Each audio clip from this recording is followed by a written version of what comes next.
Before we dive into today's tale of galactic fear, human madness, and one unexpected lick to the face, make sure you hit that like button, subscribe for more sci-fi stories that flip the universe on its head, and drop a comment. What would you do if a 20-foot apex predator treated you like a golden retriever? Now let's get into it. The observation deck of the Coalition vessel Spectral Eye thrummed with restrained anxiety. Screens buzzed. Data streams flowed in alien tongues. Hushed voices of 12 different species traded uneasy glances. From orbit, the planet Carthoan 7 looked peaceful, a green-blue marble adorned with ribbons of storm clouds, but those who had studied it knew better. Down there, something waited. Something impossible. 4-3 cycles, the apex predator they now called Subject MAW-1, had slaughtered everything in its path: spined drakes, hive-born wyverns, armored tunnel leviathans. Its hide was uncuttable, its speed matched no sensors, and it displayed what Coalition scientists grimly referred to as tactical adaptability. The thing learned. And it learned fast. They had only one rule on Carthoan 7: no direct interaction. Observe, record, catalog. Never engage. Which made the current situation, as the dark-skinned Terran woman in a plain gray jumpsuit descended from orbit in a single-seat shuttle, utterly unthinkable. "She's insane," hissed Commander Tulesh, his eye stalks trembling above a pale blue beak. "She is human," muttered the Zentari diplomat, eyes half-lidded, antennae flattening in a gesture of exhausted resignation. The human in question, Dr. Elise Monroe, stepped lightly from her shuttle as it touched down near the jungle's edge. No exosuit. No weapon. Just a small backpack and a drone the size of a basketball floating behind her, blinking in quiet anticipation. Her breath fogged slightly in the humid air. She smiled. "Commencing approach to MAW-1 habitat zone," she said into the translator drone. "Play nice, Ernie." Aboard the Spectral Eye, Admiral Vurak of the Drenari fleet thumped his clawed fist against the console. "She'll die within minutes," he growled. "This is absurd. If we'd denied her clearance." "She would have gone anyway," said the Zentari. "Humans rarely request permission unless they're prepared to ignore the answer." Tulesh turned to the analytics feed. MAW-1 had been sighted an hour ago near the river gorge. Elise's current path cut straight through that territory. Heat signatures danced. Vibration sensors picked up something massive, tracking her parallel through the underbrush. Closing in. "Why isn't she afraid?" someone whispered. "Because," said the Zentari, "fear is rational. Humans are not." Elise didn't look up as a low growl rumbled through the trees. She paused, reached into her bag and pulled out a thermos. Uncapping it, she poured a small puddle onto the ground, a mixture of pheromone compounds derived from hundreds of hours of study. Earth primates. Processed through synthetic glands. She dabbed a bit behind each ear at her wrists, then closed her eyes and sat cross-legged on the mossy floor. Her heartbeat slowed. The jungle around her went still. It came without fanfare. A rustle in the branches. A low guttural huff. Leaves shivered. Then silence. From the trees the creature stepped forward. 20 feet of coiled muscle wrapped in midnight fur, its body like a blend between a panther and a Komodo, with too many eyes, 6 molten gold orbs glowing like lanterns in a face designed for nightmares. Saliva dripped from jaws lined with layered teeth. Its breath hit the drone sensors at 140 degrees Celsius. MAW-1 was here. Elise looked up and smiled. "Well, hey there, Brutus." The beast roared. The entire Spectral Eye flinched. Alarms triggered. Drones lost visual as the sound fried short-range receivers. Every rational observer expected a single bloody moment to follow. Instead, the beast padded forward, sniffed the air, lowered its massive head, and licked her face. In stunned silence, Elise giggled. A full, delighted laugh. The kind a child might make discovering a puppy for the first time. "Oh, you remembered me," she whispered and scratched under its jaw. "She's dead," muttered Admiral Vurak, blinking in confusion. "She just doesn't know it yet." But Tulesh wasn't so sure. The predator's tail swayed. Not coiled to strike. Relaxed. Curious. Elise pulled something from her bag, a data slate playing a low harmonic whistle. It matched the frequency of the creature's resting purr, recorded years earlier during a failed containment attempt. She'd been one of the junior researchers on that mission. No one noticed when she copied the sound. The beast, Brutus now, made a grunting sound and lay down beside her. Its head landed with a seismic thump inches from her lap. In orbit, 1,000 theories combusted. Commander Tulesh turned to the Zentari. What is she doing?" "She is doing," said the Zentari slowly, what humans do. Making friends with death. 3 years ago, MW1 had torn through an entire mercenary team in under 90 seconds. The footage had become required viewing for any species attempting field research on Carthoin 7. Theories ranged from engineered bioterror to ancient evolutionary anomaly. No species had attempted direct contact. None had survived accidental proximity. Elise rubbed the creature's ear with 2 fingers. How is this possible? Growled Vurak. She's cheating, Tulesh snapped. It must be tech. A cloaking field. Neural suppression. Something. She's using scent, said a quiet voice. And posture. The voice came from Harnell, a minor Aenery ethnopsychologist who had observed humans for nearly 6 decades. He adjusted his vocalizer. Look at her spine. Relaxed. Knees open. Palms visible. She is replicating juvenile submission posture. The same gesture puppies use with adult canines. She smells like, not prey not threat. Familiarity. Vurak spat a curse. That's not science. That's madness. Madness, said Harnell softly, is often indistinguishable from innovation. Down on the jungle floor, Elise gently pushed Brutus's snout to the side. Big baby, she murmured. Still drooling all over me. The creature rumbled, a deep subsonic purr that shook the drone's stabilizers. She stood slowly, stretched, and opened her bag again.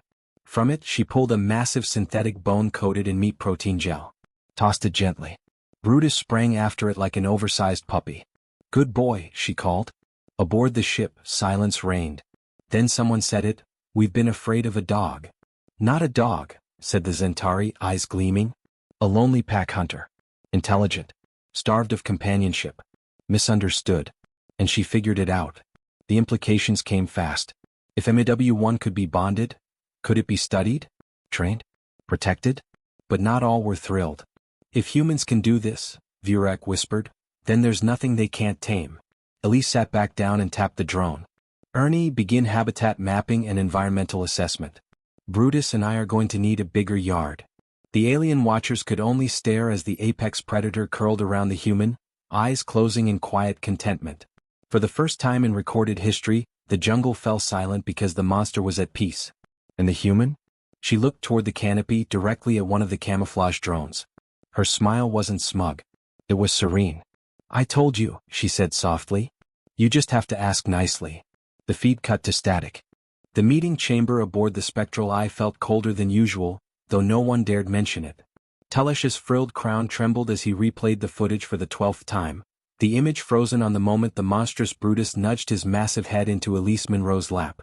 She's bonded with it, muttered Harnell, the Aenery ethnopsychologist. No, more than bonded. She's inverted its predator hierarchy. It sees her as alpha, Vurak growled. Or worse, as kin. The others stared at the screen in muted disbelief. On the far side of the room, a smaller monitor displayed Elise's vital signs. Her heart rate remained steady. Cortisol levels low. Not just calm, tranquil. As if she were meditating beside a house cat instead of the most lethal organism ever logged on Carthoin 7. I want her extracted, Vurak barked. Now, before this becomes a diplomatic catastrophe. She hasn't violated protocol, Harnell replied. In fact, she's expanded it. Her results demand peer review, not punishment. She's using the creature like a pet, snapped a Vraxi technician. This is exploitation. No, said the Zentari, watching Elise gently stroke the beast's flank through a drone's lens. This is something else. On the planet, Elise leaned back against Brutus's ribcage, the beast's slow breathing rocking her gently.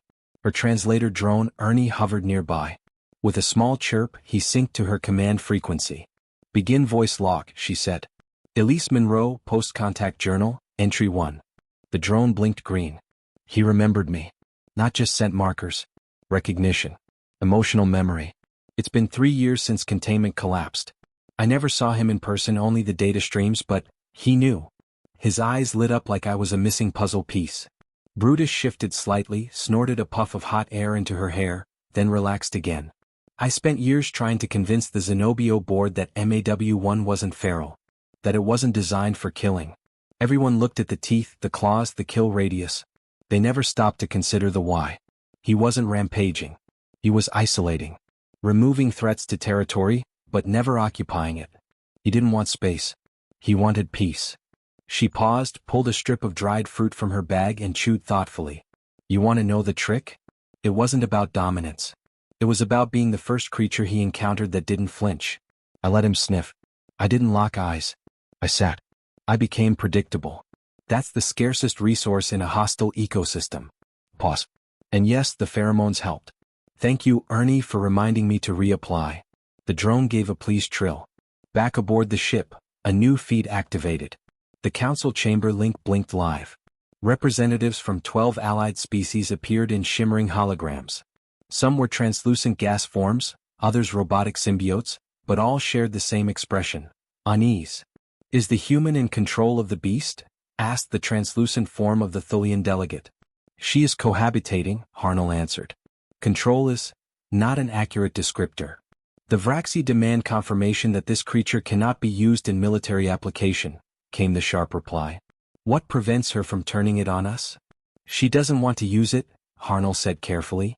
She wants to understand it. That is worse. Pause. Then Elisa's voice, live from the drone feed, cut in. She had activated her channel without warning. If I wanted to use Brutus as a weapon, you'd already be dust. The silence after that statement was absolute. I've seen how your kind reacts to anything you can't dissect. You fear what doesn't make sense. You assume hostility unless there's proof otherwise. But here's the truth, Brutus was never the danger. She stood slowly, brushing moss from her legs. You are. A ripple of anger surged through the comms, but she held up a hand. You want to know why humans survive so much? Why we thrive in chaos? It's not our tech. It's not our toughness. It's not even our numbers. It's our stupidity. Several delegates blinked. We walk into things we don't understand and assume we'll make it work. And somehow, we usually do. Because we don't see monsters. We see patterns. And when those patterns speak to us, we listen. She turned, walking slowly as Brutus padded behind her like a loyal guardian. You think he's tame now? He's not. He's curious. That's different. You think this was chemical manipulation. It wasn't. He could have bitten my head off the moment I spoke. Instead, he licked me. Why? She stopped, her tone softening. Because no one had ever spoken to him. Only about him. The drone feed flickered, then cut out. In orbit, chaos resumed. The Vraxi erupted into demands. The Thulians filed a formal protest. The Drenari fleet issued a strategic lockdown on planetary access. In the midst of it all, Harnell quietly reviewed Elisa's previous academic papers. Her early thesis, Sympathy Structures in Non-Terran Apex Predators. Her theory had been dismissed, even mocked. Too soft. Too poetic. Yet here she was. Surrounded by bone piles. And very much alive. Ernie hovered over Elisa's shoulder as she reached a cliff edge overlooking the lower valley. Brutus moved beside her, scanning the distance, letting out a low, rumbling call. You smell them too, huh? She murmured. Scouts. A distant glint in the sky confirmed it. Small, unauthorized drones. Someone was watching without permission. Ernie, she said quietly, record everything, encrypt it, and store off-world if anything happens to me. Understood, the drone replied. She knelt, pulled out a small pouch and began spreading fine powder across a stone ledge, an old Terran trick. Iron filings, ground mica and magnetized ash. The compound would distort low-frequency scanners. She wasn't hiding. She was warning. Let's give them something to think about. That night, she made camp beneath Brutus's flank, using his bulk as warmth and shield. Stars stretched above in unbroken silence. Yet something in the air had changed. The beast was unsettled. Its tail thumped once. Then again. She felt it too. Someone was coming. She looked up toward the canopy where the leaves whispered without wind. I don't suppose you'd let me borrow your teeth if I asked nicely? She whispered. The only answer was a low growl and a flick of golden eyes, alert and ready. In the sky above, cloaked transport vessels drifted into planetary orbit. Unauthorized. Silent. The kind that carried capture pods. Tranquilizer warheads. Someone had decided that understanding wasn't enough. They wanted control. Elise reached into her bag and drew out the last of her experimental vials. Not a weapon. A gift. A compound designed to mimic maternal biochemistry, designed not for submission but for trust. She had one dose. Enough for one final gamble. She looked to Brutus, her voice steady. If they come, you run. The beast looked at her, eyes wide, nostrils flaring. If they shoot me, don't wait. She wasn't sure if he understood, but something flickered in those eyes. Not obedience. Something closer to grief. At that moment, the clouds above parted, revealing the faint shape of a descending pod, smooth, silent, and sharp as a dagger. Ernie blinked red. Unregistered entry detected. ETA, 3:47 minutes. Elise stood, brushing herself off. Well, she sighed. We had a good first day. The wind shifted. Brutus rose beside her, shoulders rolling, muscles taut. There would be no running. Not tonight. The pod struck the ground like a thrown gauntlet, silent at first, then unfolding with a hiss of decompression that sent small creatures skittering from the underbrush. It didn't bear any factional insignia. No diplomatic seal. No scientific commission number.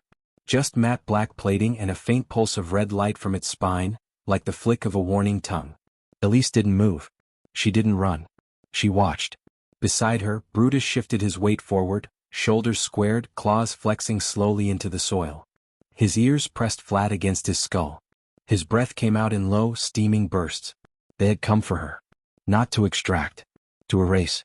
The pod's hatch peeled open, revealing 4 mechanized drones, each shaped like a spider thing from one of the harsher colonies, a kind of artificial arachnid designed for terrain adaptability and high-velocity capture.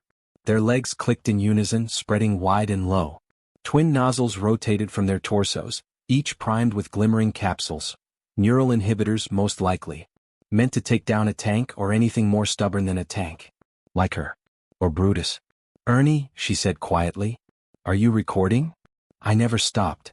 Good. The drones advanced, not rushing. Confident.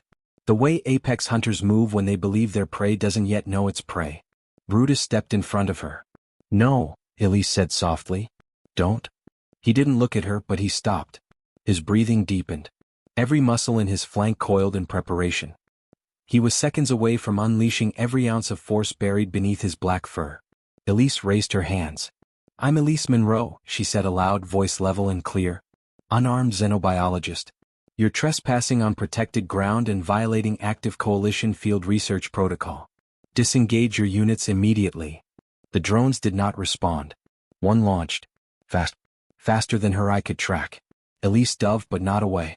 Toward Brutus. The tranquilizer bolt struck him in the shoulder. He roared, thunder crashing through his throat, and reared up, claws slicing the air. The second bolt came a moment later, embedding near the first. His body shuddered. Legs buckled. No, stay down, Elise cried, gripping his fur, trying to steady him. Brutus collapsed sideways, sending her sprawling. He wasn't unconscious yet, but twitching. His breath had become ragged, forced. The darts weren't just sedatives. They were laced with something else. Something meant to shut down the nervous system. Ernie hovered low, blinking rapidly. I am detecting irregular neural disruption. Pattern resembles. Vraxi Tech, Elise spat. It's a hunter's lock. Designed for slow death. The drones encircled her now. One aimed. Brutus, half paralyzed, bared his teeth and tried to crawl forward. That's when she snapped. With no weapons to draw, she did the only thing left to her. She screamed. But not in fear. In fury. You cowards, she shouted, spinning to face the nearest drone. You think this is victory? You think sedating a creature you never had the courage to meet makes you strong? You think I don't see you hiding up there, watching, judging, too scared to breathe the same air as something beautiful because you couldn't control it? The drone hesitated. Just for a beat. Brutus took it. With the last reserve of muscle left to him, he lunged, not at the drone, but over Elise, curling around her as a third dart struck his flank. His jaws snapped once, taking a drone's head clean off. The other scrambled back. Elise dropped beside him, her voice breaking. Don't die. Please, not for me. Blood, thicker than oil, darker than night, seeped from the wound in his side. She grabbed her bag, hands fumbling, shaking. The final vial. The maternal bonding compound. It wasn't designed to heal. But it might give his system the surge it needed to override the chemical suppression, if only for a few minutes. Forgive me, she whispered. She jabbed it into his neck and pressed the trigger. The effect was immediate. Brutus's body seized, then stilled.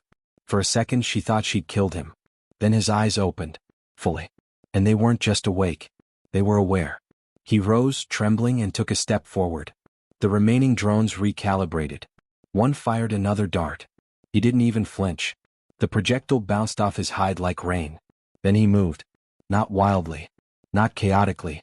Precisely. He tore through the first drone in 2 strides, crushed the second with a paw the size of a dinner table, and turned toward the last with such calm inevitability that it began to retreat before he even reached it. It didn't matter. It never made it to the tree line. Then it was quiet again. Only the sound of his rasping breath. And Elisa's sobbing. He turned to her. Blood streaked his chest. Foam clung to his jaws. He looked down, made a low keening sound, less animal, more human. She reached up and touched his face. You stayed. He nudged her hand with his snout, then lowered himself exhausted to the ground. Ernie hovered close. I have transmitted the entire encounter to Coalition Command, the drone reported. I have also backed it to 4 external servers and copied it to Dr. Monroe's professional archive. Good, she croaked. Because someone's about to lie about what just happened. And someone did. In the hours that followed, Elise was hailed by the Coalition, officially, diplomatically, suspiciously. They called her brave. Called Brutus a complex life form exhibiting adaptive bonding behavior. They denied knowledge of the pod. Claimed it was a rogue artifact. Unregistered. Disavowed. But she wasn't naive. The Vraxi had sent the pod. Or, more likely, a private subsidiary doing their dirty work. Denial was easier than accountability. Still, the footage changed things.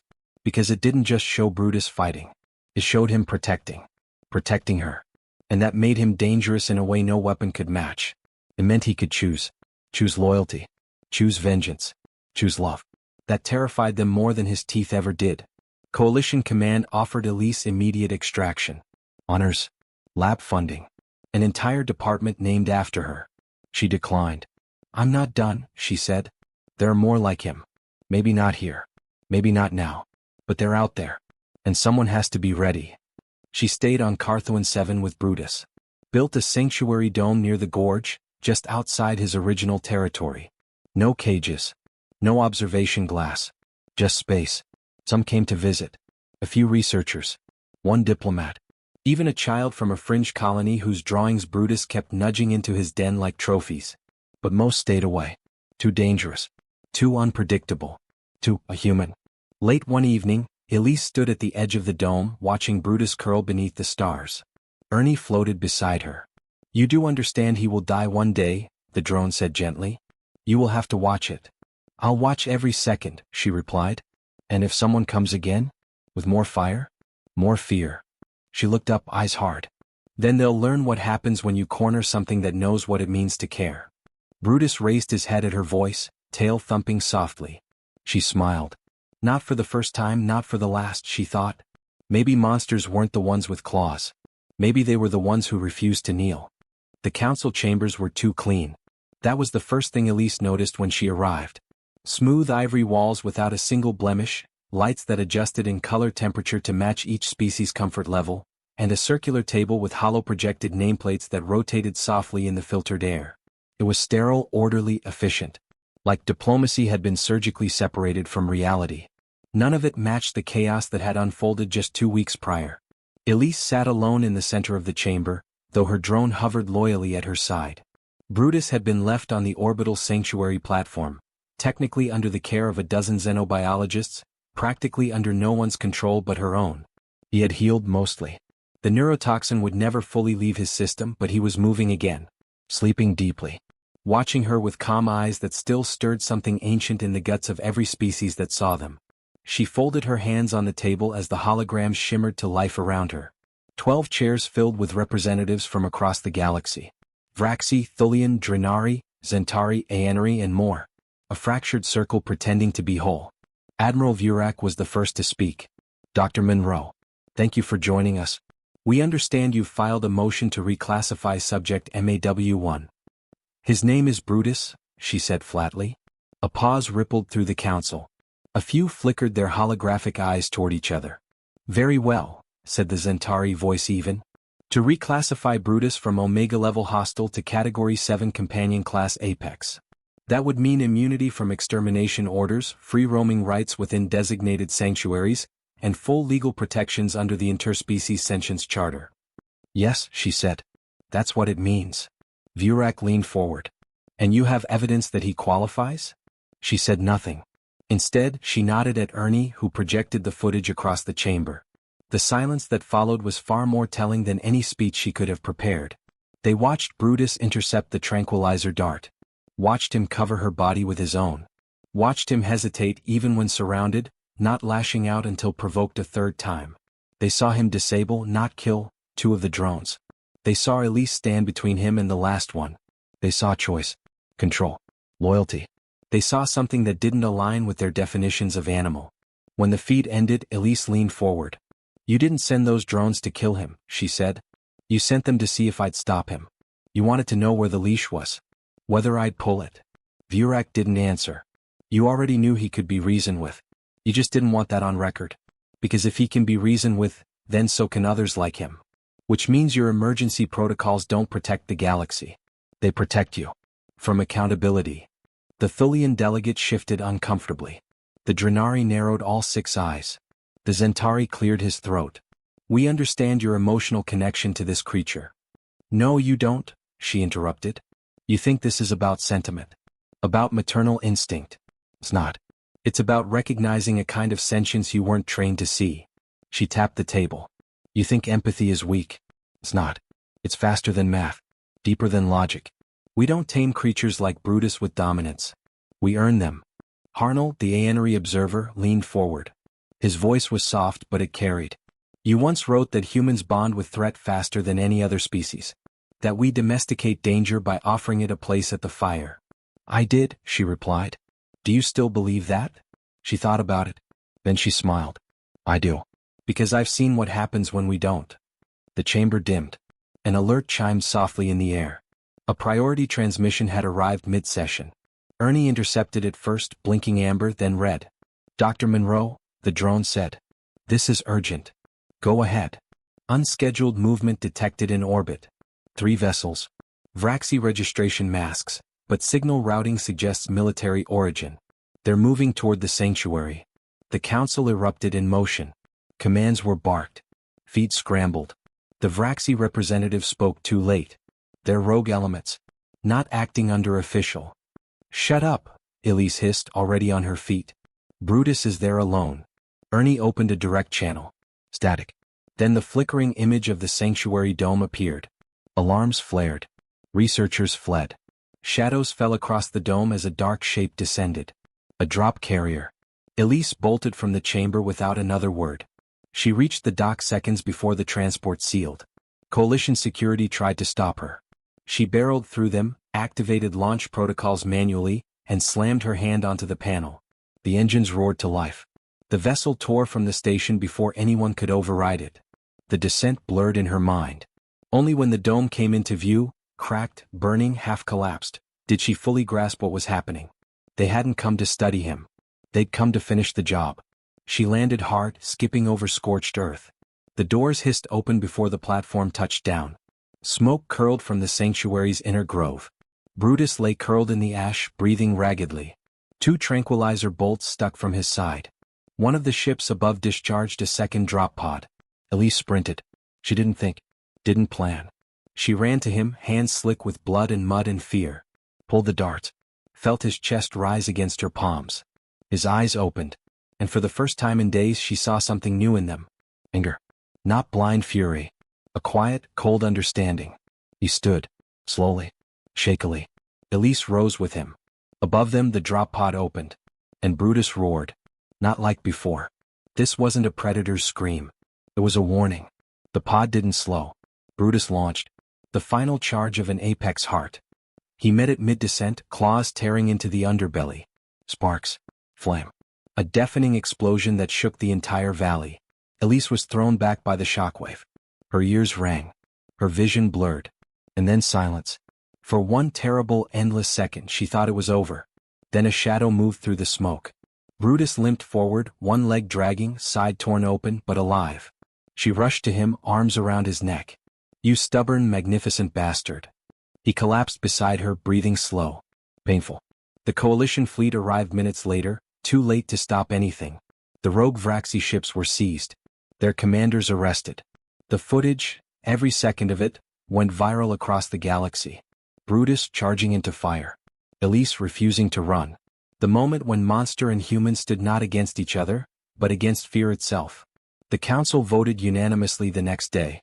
Brutus was no longer a threat. He was a precedent. They created the Carthuan Accord, protocols for the ethical study and protection of high-intelligence apex fauna. Brutus's sanctuary became the first interspecies trust facility in coalition history. Elise was offered positions, honors, power. She declined most of them. Instead, she returned to the valley. Not as a scientist, but as a companion. Brutus never fully recovered. But he didn't need to. He watched the sunrise beside her each morning, nudged visitors with his massive snout, learned to recognize new faces, new voices, even let a toddler climb on his back once. When a Zentari diplomat asked Elise why she stayed, she answered without looking away from the treeline. Because I made a promise. To him? To myself. The diplomat nodded, then hesitated. Were you ever afraid? She turned, and this time she smiled. Of course. But I was more afraid he'd spend his life alone. Brutus huffed softly as if understanding. Then he licked her face. The diplomat flinched. Elise laughed. And somewhere, orbiting quietly above, 1,000 species rewrote their definitions of danger. Because the most dangerous thing in the galaxy had never been teeth. It had always been a human who gave their heart to something the rest of the universe refused to understand. The transmission ended. And 1 billion watched it twice.